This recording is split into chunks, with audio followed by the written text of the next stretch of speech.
நாள் காலையில காலுக்காகவும் கோரிக்காகவும் உணவு தேடி தங்களோட வீட்டை விட்டு வெளியே கிளம்பினாங்க. இப்படி பறந்து வந்த இவங்களுக்கு உணவு கிடைக்காதான்னு பக்கத்து காட்டுக்கே வந்து சேர்ந்துட்டாங்க. இப்படி இவங்க பக்கத்து காட்டுக்கு வந்து சேர்ந்த கொஞ்ச நேரத்துல எல்லாம் வானத்துல கருமையங்கள் சூழ்ந்து திடீர்னு மழை பெய்ய ஆரம்பிச்சுது. இதை கொஞ்சமும் எதிர்பார்க்காத காங்கள் 2 பேரும் உடனே ஒரு மரத்தடியில போய் உட்கார்ந்தாங்க. இப்படி உட்கார்ந்து இவங்க 2 பேரும் மழை விட்டுடும் ரொம்ப நேரமா காத்திருந்தாங்க. ஆனா மழை விடவே இல்லை, தொடர்ந்து பெஞ்சுக்கிட்டே இருந்தது. காலுஜி, இதுக்கு மேல என்னால இங்க உட்கார்ந்துருக்க முடியாது. வாங்க நம்ம காட்டுக்கு திரும்பி போயிடுவோம். சரி, இந்த மாதிரி மழை பெஞ்சுக்கிட்டு இருக்கும்போது நாம பறந்து போக கூடாது. அப்படி பறந்து போய் தான் எங்க அப்பா ஒரு மரத்து மேல மோதி இறந்து போயிட்டாரு. உங்க அப்பா கண்ணு தெரியாம மரத்து மேல போய் மோதி இருப்பாரு.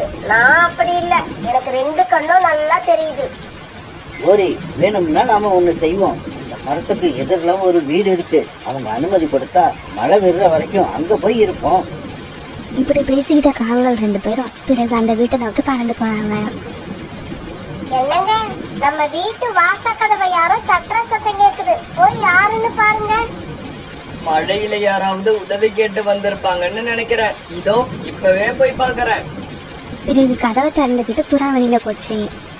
புறா, நாங்க பக்கத்து காட்டுல இருந்து உணவு தேட கிளம்பி வந்தோம். உங்க காட்டுக்கு வந்ததும் திடீர்னு மழை பெய்ய ஆரம்பிச்சிருச்சு. மழை விட்டுடணும் ஒரு மரத்தடியில உட்காந்து ரொம்ப நேரமா வெயிட் பண்ணணும். ஆனா மழை விடவே இல்லை. அந்த சமயத்துல உங்க வீட்டை பார்த்ததால இங்க வந்தோம். சரி சரி, நீங்க 2 பேரும் வீட்டுக்குள்ள வாங்க. மழை நிக்கிற வரைக்கும் எங்க வீட்டுல இருந்துட்டு அதுக்கப்புறமா கிளம்பலாம். புறா இப்படி சொன்ன உடனே காலுக்காகவும் கோரிக்காகவும் வீட்டுக்குள்ள போனாங்க. ஆமா, நீங்க ஏதாவது சாப்பிட்டீங்களா இல்லையா? இவரு சாப்பிட்டுட்டாரு, நான் தான் இன்னும் சாப்பிடவே இல்லை. ஓரி சொல்றத நம்பாதீங்க, நானும் இன்னும் சாப்பிடவே இல்லை. ராணி, இவங்களுக்கு ஏதாவது சாப்பிட கொண்டு வந்து கொடு. என்னங்க, கொஞ்சம் கிச்சன் வரைக்கும் வாங்க. இப்படி சொல்லிட்டு ராணி புறா கிச்சனுக்கு பறந்து போக புறாவும் அது பின்னாலேயே போச்சு. காலுஜி, இந்த புறாவோட வீட்டை பாத்தீங்களா? எவ்வளவு அழகா இருக்கு. நாமளும் ஒரு வீடு வச்சிருக்கோம். அந்த வீட்டை பார்க்கவே முடியாது. இங்க பாருங்க, நம்ம வீட்டுல இருக்கிறது இந்த தானியங்கள் மட்டும்தான். வீட்டுக்கு வந்தவங்களுக்கு இதையா சாப்பிட கொடுக்கறது? நீ இத கொண்டு போய் அந்த காகங்களுக்கு சாப்பிட கொடு. நான் சோனா குருவி வீடு வரைக்கும் போய் சாப்பிட ஏதாவது வாங்கிக்கிட்டு வரேன். இந்தாங்க, இந்த தானியங்களை சாப்பிடுங்க. ஆமா, உங்க பேரு என்ன? என் பேரு ராணி. அப்படியா, ரொம்ப சந்தோஷம். என் பேரு கோரி, இவர் பேரு காலு. ஆமா, உங்க வீட்டை பார்க்க எவ்வளவு பெருசா அழகா இருக்கு. ஆனா சாப்பிட இந்த தானியங்களை தவிர வேற ஏதோ இல்லையா? வீட்டுல இந்த மளிகை பொருட்கள் எல்லாம் நேற்றுதான் தீர்ந்து போச்சு. அதனாலதான் உங்களுக்கு சாப்பிட ஏதாவது வாங்கிட்டு வரலாம்னு இவர் வெளியில போயிருக்காரு. இதே சமயத்துல புறா சோனா குருவி வீட்டுக்கு போய் சேர்ந்துருச்சு. புறாண்ணா, என்ன இந்த மழையில வந்திருக்கீங்க? என்ன விஷயம்? சோனா, பக்கத்து காட்டுல இருந்து உணவு தேடி பறந்து வந்த காகங்கள் 2 பேரு மழைக்காக எங்க வீட்டுல ஒதுங்கி இருக்காங்க. அவங்களுக்கு சாப்பிட கொடுக்க எங்க கிட்ட எதுவுமே இல்ல. அதனாலதான் உன்கிட்ட ஏதாவது இருக்குமான்னு கேட்டுட்டு போகலாம்னு வந்தேன். புறாண்ணா, நான் இப்பதான் கிச்சடி தயார் பண்ணிக்கிட்டு இருக்கேன். இன்னும் கொஞ்ச நேரத்துல ரெடி ஆயிடும். நீங்க வீட்டுக்கு போய் அந்த காங்கள் கிட்ட பேசிக்கிட்டு இருந்தேன். கிச்சடி ரெடியான உடனே நானே எடுத்துட்டு உங்க வீட்டுக்கு வரேன். சோனா குருவி இப்படி சொன்ன உடனே புறா தன்னோட வீட்டுக்கு திரும்பி போயிடுச்சு. ஓரி, என்ன இது? நமக்கு சாப்பிட எதையாவது வாங்கிக்கிட்டு வரேன்னு சொல்லிட்டு போறேன். புறா பெருங்கையோட திரும்பி வந்திருக்கு. புறா, ராணி என்னவோ நீ எங்களுக்காக சாப்பிட வாங்கிட்டு வர போயிருக்கன்னு சொல்லுச்சு. ஆனா நீங்க என்னடான்னா எதுவுமே வாங்கிட்டு வரல. வந்துகிட்டு இருக்கு. உங்களுக்காக சுட சுட கிச்சடி வந்துகிட்டு இருக்கு. பிறகு கொஞ்ச நேரம் கழிச்சு சோனா குருவி கிச்சடி செஞ்சு அதை ஒரு பாத்திரத்துல எடுத்துக்கிட்டு வந்துட்டேன். உங்க காட்டுக்கு வந்த புது விருந்தாளிகளுக்காக கிச்சடி தயார் பண்ணி எடுத்துட்டு வந்துட்டேன். ராணி, இந்த கிச்சடியை நீங்களும் உங்க வீட்டுக்கு வந்திருக்கவங்களும் ஆளுக்கு கொஞ்சமா சாப்பிடுங்க. முதல்ல வீட்டுக்கு வந்தவங்க சாப்பிடட்டும், நாங்க அதுக்கப்புறமா சாப்பிடுறோம். இப்படி சொன்ன ராணி புறா பிறகு கிச்சடி இருந்த பாத்திரத்தை காங்கள் பக்கம் நகர்த்தி வச்சது. பிறகு காங்கள் 2 பேரும் ரொம்பவும் அவசரமா அந்த கிச்சடியை சாப்பிட ஆரம்பிச்சாங்க. இப்படி சாப்பிட ஆரம்பிச்சவங்க அந்த பாத்திரத்துல இருந்த கிச்சடி எல்லாத்தையும் சாப்பிட்டு முடிச்சிட்டாங்க. குருவி, கிச்சடி ரொம்பவும் சூப்பரா இருந்தது. இதுக்கப்புறம் நாங்க இந்த பக்கம் வந்தா கண்டிப்பா உங்க வீட்டுக்கு வருவோம்.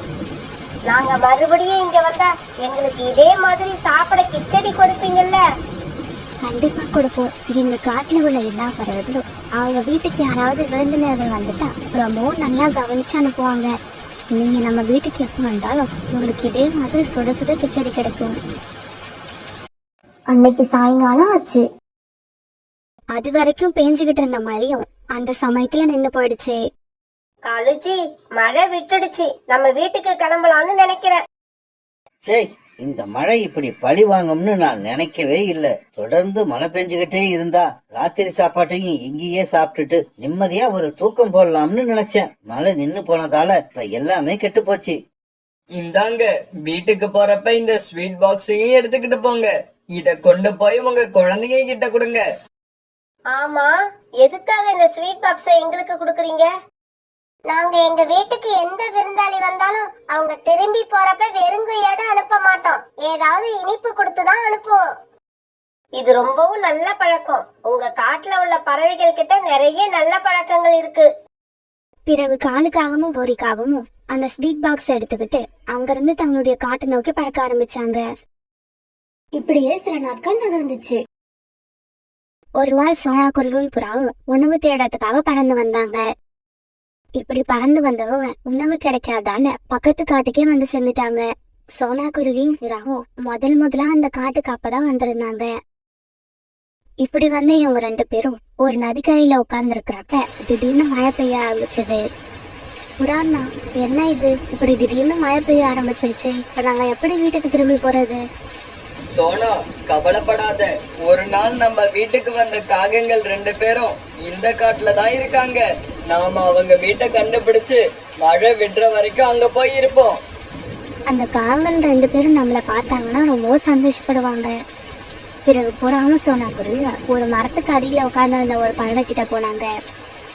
என்னங்க, இந்த காட்டுல காலகோரியும் 2 காகங்கள் இருக்காங்க. அவங்க வீடு எங்க இருக்குன்னு உங்களுக்கு தெரியுமா? இப்படியே நேரா போனீங்கன்னா ஒரு உடஞ்சி போன வீடு ஒண்ணு வரும். நீங்க விசாரிச்ச காகங்கள் 2 பேரும் அந்த வீட்டுலதான் இருக்காங்க. பிறகு இவங்க 2 பேரும் அந்த பறவைக்கு நன்றி சொல்லிட்டு அங்க இருந்து பறக்க ஆரம்பிச்சாங்க. சோனா, இந்த வீடு தான் உடைஞ்சு போயிருக்கு. அநேகமா காகங்களோட வீடு இதுவா தான் இருக்கணும். பிறகு இவங்க அந்த வீட்டு வாசலுக்காக தட்ட ஆரம்பிச்சாங்க. அந்த சமயத்துல காலுக்காகவும் குறிக்காகவும் தங்களோட கூட்டுல படுத்து நல்லா தூங்கிட்டு இருந்தாங்க. காலுஜி, வாசல் கதவை யாரோ தட்டுறாங்க. கோரி, நீ போய் யாருன்னு பாரு. எனக்கு ரொம்ப தூக்கம் வருது. நீங்க போய் பாக்குறதா இருந்தா பாருங்க. இந்த மழையில வெளியில போகணும்னு எனக்கு ஒண்ணும் அவசியம் இல்ல. கோரி இப்படி சொன்ன உடனே காலுக்காக கதவை திறந்துட்டு வெளியில போச்சு. எங்க 2 பேரையும் யாருன்னு உங்களுக்கு தெரியுதா? புறாவையும் சோனா குருவியும் பார்த்த உடனே நடந்தது எல்லாம் காலுக்காகத்துக்கு ஞாபகம் வந்துருச்சு. நமக்கு கிச்சடியும் ஸ்வீட் பாக்ஸும் கொடுத்தவங்க இவங்க 2 பேரும் தான். இப்ப மழை வேற பெஞ்சுக்கிட்டு இருக்கு. இவங்களை தெரிஞ்ச மாதிரி காட்டிக்கிட்டா இவங்க நம்ம வீட்டுக்குள்ள வந்துருவாங்க. அப்புறம் நமக்கு ஏகப்பட்ட செலவு வந்துடும். இப்படி யோசிச்ச காலுக்காகும் பிறகு அவங்க 2 பேருமே தெரியாத மாதிரி நடிக்க ஆரம்பிச்சது. உங்களையா? உங்களை நான் இதுக்கு முன்னாடி பார்த்ததே இல்லையே. நீங்க 2 பேரும் யாரு? எதுக்காக வந்திருக்கீங்க? காலுக்காக சொன்ன பதில கேட்டதும் புறாவும் சோனா குருவியும் அதிர்ச்சி ஆயிட்டாங்க. உங்க மனைவி வீட்டுல இருக்காங்களா? அவங்க பேரு கோரி தானே? அவங்கள கொஞ்சம் வெளியில அனுப்புங்க. அவங்களுக்காச்சும் ஞாபகம் இருக்கான்னு பாப்போம். உடனே வீட்டுக்குள்ள போன காலுக்காக வெளியில நடந்த விஷயத்த பத்தி கோரிக்காகத்துக்கிட்ட சொல்லுச்சு. கோரி, அவங்கள வீட்டுக்குள்ள விட்டோம்னா நம்ம கிட்ட இருக்கிற பணத்துக்கு தான் ஆபத்து. காலுஜி, நீங்க ஏன் கவலைப்படுறீங்க? அவங்கள விரட்டி அடிக்க வேண்டிய பொறுப்பை இந்த கோரி கிட்ட விட்டுடுங்க. நான் பாத்துக்கிறேன். இப்படி சொன்னா கோரி பிறகு வீட்டு வாசலுக்கு போச்சு. கோரி அக்கா, காலை இன்னைக்கு எங்களை சுத்தமா ஞாபகம் இல்லை. நாங்க ஒரு வேலையா இந்த காட்டுக்கு வந்தோம். திடீர்னு மழை வந்துருச்சு. அதனால்தான் இன்னைக்கு ராத்திரி உங்க வீட்டுல தங்கலான்னு முடிவு பண்ணியிருக்கோம். இங்க பாருங்க, உங்க வீட்டுல நாங்க இருந்தது 2 மணி நேரம் தான். ஆனா நீங்க அத சொல்லி எங்க வீட்டுல ஒரு நாள் ராத்திரி பூரா தங்கலான்னு ஐடியா பண்றீங்களா? நீங்க இவ்வளவு கேவலமானவங்கன்னு தெரிஞ்சிருந்தா நாங்க உங்க வீட்டுக்கு வந்தே இருக்க மாட்டோம். கோரிக்காக இப்படி பேசினட்டும் புறாவும் சோனா குருவியும் காங்களை பத்தி நல்லாவே தெரிஞ்சுக்கிட்டாங்க. இங்க பாருங்க காகங்களே, கேவலமான எண்ணம் கொண்டவங்க நாங்க இல்ல, நீங்க தான். உங்களோட குணம் எங்களுக்கு ஏற்கனவே தெரிஞ்சிருந்தா உங்க வீட்டு வாசப்படியையே மிதிச்சிருக்க மாட்டோம். இப்ப மட்டும் என்ன குறைஞ்சு போச்சு? எங்களை பத்தி இப்ப தெரிஞ்சுக்கிட்டீங்கல்ல, சீக்கிரமா இடத்த காலி பண்ணுங்க, எனக்கு தூக்கம் வருது. பிறகு சோனா குருவியும் புறாவும் அந்த இடத்தை விட்டு தங்களுடைய காட்டை நோக்கி பறக்க ஆரம்பிச்சாங்க. காலுக்காகவும் கோரிக்காகவும் இந்த மாதிரி நடந்துக்கிட்டதை சோனா குருவியாலையும் புறாவாலையும் நம்பவே முடியல. இவங்க இப்படி மழையில நனைஞ்சுக்கிட்டு பறந்து போய்கிட்டு இருக்கிறத பார்த்த ஒரு கிளி குரல் கொடுத்து கூப்பிட்டுச்சு. ஏன் இப்படி மழையில நனைஞ்சுக்கிட்டு பறந்து போறீங்க?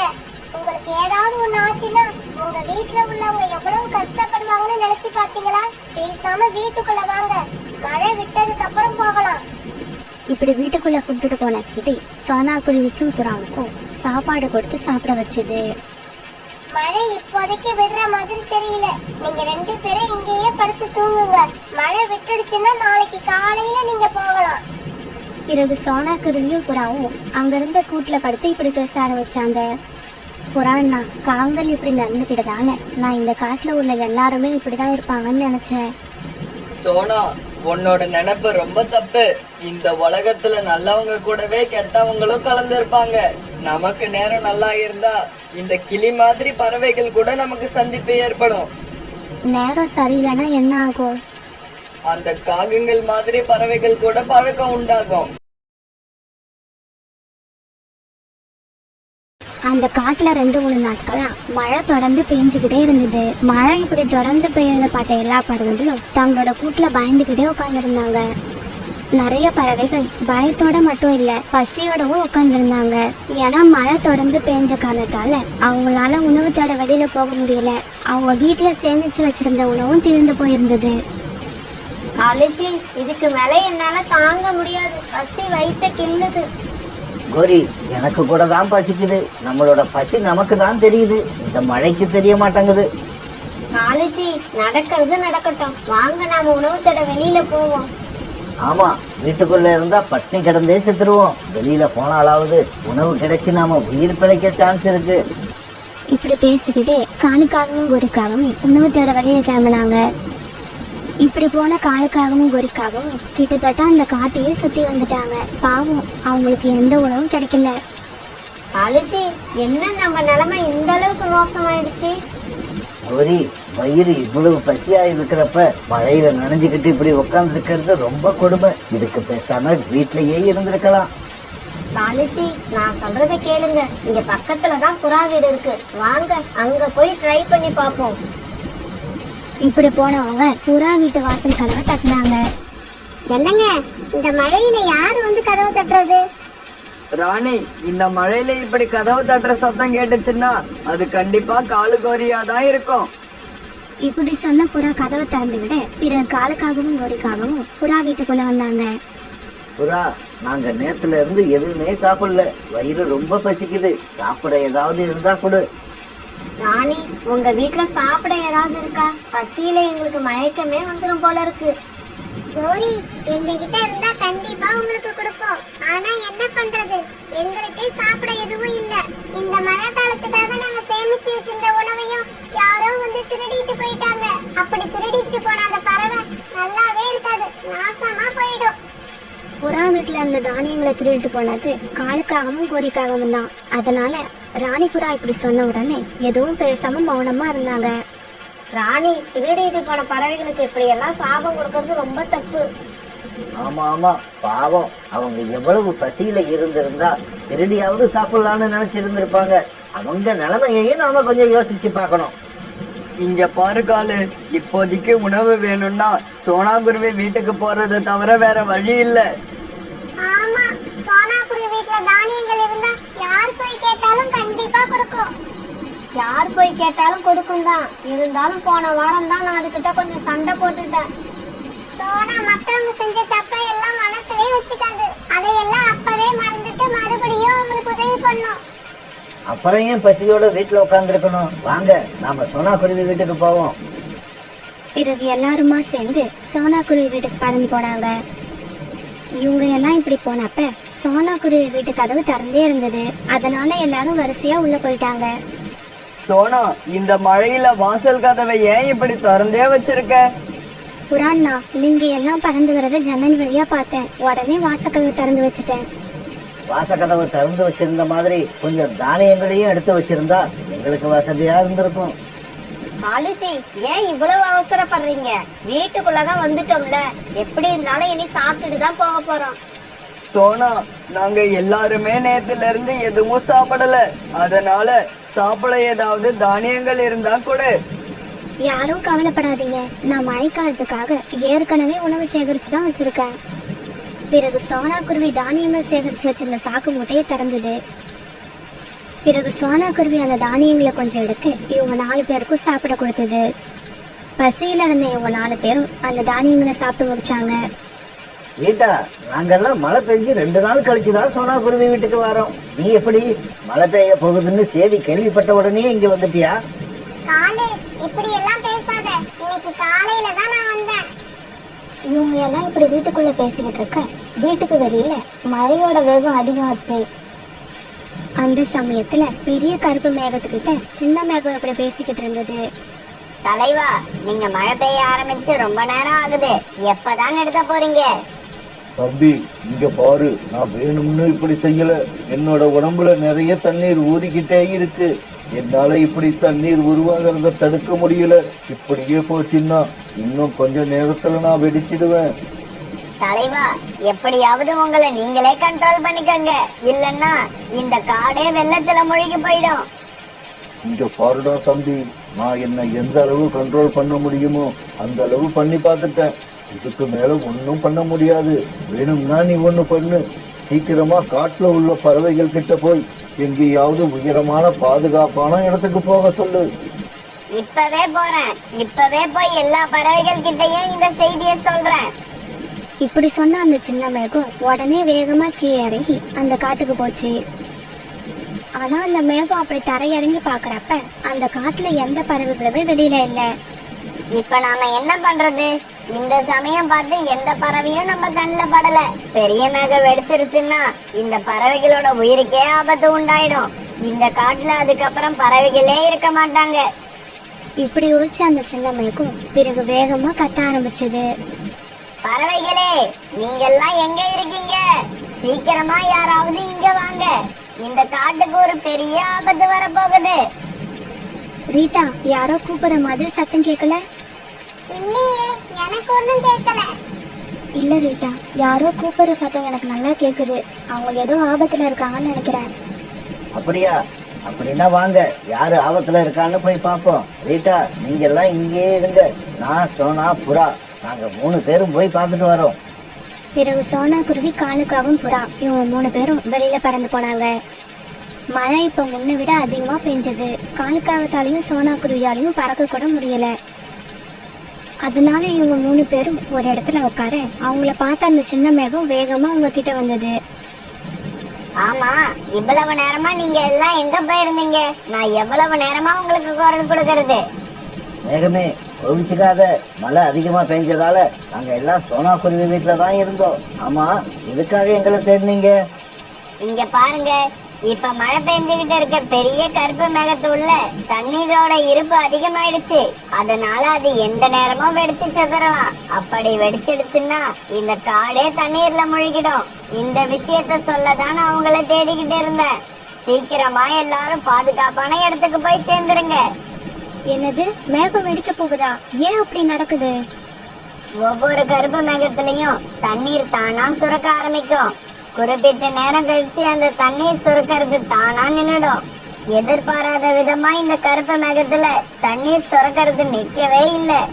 அதனால அதுக்குள்ள நிறைய தண்ணீர் தேங்கிடுச்சு. இவ்வளவு நீரை அந்த மேகத்தால கட்டுப்படுத்த முடியாது. கட்டுப்படுத்த முடியலன்னா உடனே அந்த மேகம் வெடிச்சு செதறிடும். இதுல இருந்து நாங்க தப்பிக்கணும்னா மலை பக்கம் போயிடலாமா? அங்க போனா எங்களுக்கு ஒன்னும் ஆபத்து இல்லையே. ஆமா, அதுதான் சரி. நீங்க 3 பேரும் மத்த பறவைகளை கூப்பிட்டுக்கிட்டு மலை பக்கம் போயிடுங்க. அங்க போனாதான் நீங்க உயிர் தப்பிக்கலாம். பேசிக்கிட்டே இருக்காதீங்க, சீக்கிரமா கிளம்புங்க. சின்ன மேகம் இப்படி சொன்ன உடனே காலுக்காகவும் சோனா குருவி, புறா இவங்க 3 பேரும் அங்கிருந்து பறந்து போனாங்க. ஆமா, உங்களை கூப்பிட்டது யாரு? யாராவது அந்த ஆபத்துல இருக்காங்களா? அங்க யாரும் ஆபத்துல இல்ல. நாம தான் இப்ப பெரிய ஆபத்துல இருக்கோம். ஆமா, நாம எல்லாரும் இந்த இடத்த காலி பண்ணிட்டு போய் ஆகணும். சோனா, என்ன வந்ததுல இருந்து நீனும் காலுவும் எங்களை பயமுறுத்திக்கிட்டே இருக்கீங்க? ரீட்டா, ஒரு பெரிய கருப்பு மேகம் இன்னும் கொஞ்ச நேரத்துல வெடிக்க போகுது. ஒரு மேகம் வந்துதான் இப்ப இந்த செய்தி எங்களுக்கு சொல்லுச்சு. இப்படி சொன்ன சோனா குருவி பிறகு எல்லா விஷயத்தையும் தெளிவா மற்ற பறவையை கிட்ட எடுத்து சொல்லுச்சு. நாம இப்ப எங்க போறது? எப்படி உயிர் தப்பிக்கிறது? யாரும் பதட்டப்படாதீங்க. நாம இப்ப உடனே கிளம்பி மலை பக்கம் போனா உயிர் தப்பிக்கலாம். பிறகு எல்லா பறவைகளும் சோனா குருவி வீட்டுல இருந்த தானியங்களை எடுத்துக்கிட்டு அங்கிருந்து மலைப்பகுதியை நோக்கி பறந்து போனாங்க. முடியாது, இதுக்கு மேல என்னால என்ன கட்டுப்படுத்த முடியாது. நான் இப்ப வெடிக்க போறேன். இப்படி சொல்லிக்கிட்டே இருந்த அந்த பெரிய கருப்பு மேகம் திடீர்னு வெடிச்சு தீர்ந்துச்சு. அந்த மேகத்துல இருந்து தண்ணீர் அருவி மாதிரி கீழே கொட்டுச்சு. அந்த தண்ணீர் கீழே கொட்டினதால அந்த காடே வெள்ளத்துல மூழ்கி போயிடுச்சு. ஆனா அந்த சமயத்துல எல்லா பறவைகளும் மலைப்பகுதியில பாதுகாப்பா உட்கார்ந்துருந்தாங்க. சோனா, நாம வர்றப்ப ஒரு பெரிய சத்தம் கேட்டது. அது என்ன சத்தம்? பெரிய மேகம் வெடிச்சிருக்கும்னு நினைக்கிறேன். நல்ல வேளை அந்த சின்ன மேகம் நமக்கு இந்த செய்தியை வந்து சொல்லுச்சு. இல்லாட்டி நாம எல்லாரும் அந்த வெள்ளத்துல மாட்டி உயிரிழந்திருப்போம். இந்த மழை எப்ப விடும்? யாருக்காவது தெரியுமா? இந்த கேள்விக்கு அவங்க யார்கிட்டயும் பதில் இல்ல. இந்த மழையில நாம இப்படி நனைஞ்சுக்கிட்டே உட்கார்ந்து இருந்தா கூடிய சீக்கிரம் நம்மளோட உயிர் போயிடும். இப்படி அவங்க பேசிக்கிட்டு இருக்கப்ப கோரிக்கா அவன் எதிரில் அந்த ஒரு குகையை பார்த்தது. நண்பர்களே, நாம எல்லாம் தப்பிச்சிட்டோம். அங்க பாருங்க, பக்கத்திலேயே ஒரு குகை இருக்கு. நாம எல்லாம் அதுக்குள்ள போயிடுவோம், வாங்க. பிறகு அந்த குகையை பார்த்த எல்லா பறவைகளும் ரொம்ப சந்தோஷப்பட்டாங்க. பிறகு எல்லாரும் அந்த குகையை நோக்கி பறந்து போனாங்க. இப்படி குகைக்குள்ள போனதுக்கு அப்புறம் தான் எல்லா பறவைகளும் அவங்க பாதுகாப்பா இருக்கிறத உணர்ந்தாங்க. ரொம்பவும் மகிழ்ச்சியானாங்க. பிறகு அவங்க எடுத்துட்டு போன தானியங்களை சாப்பிட்டாங்க.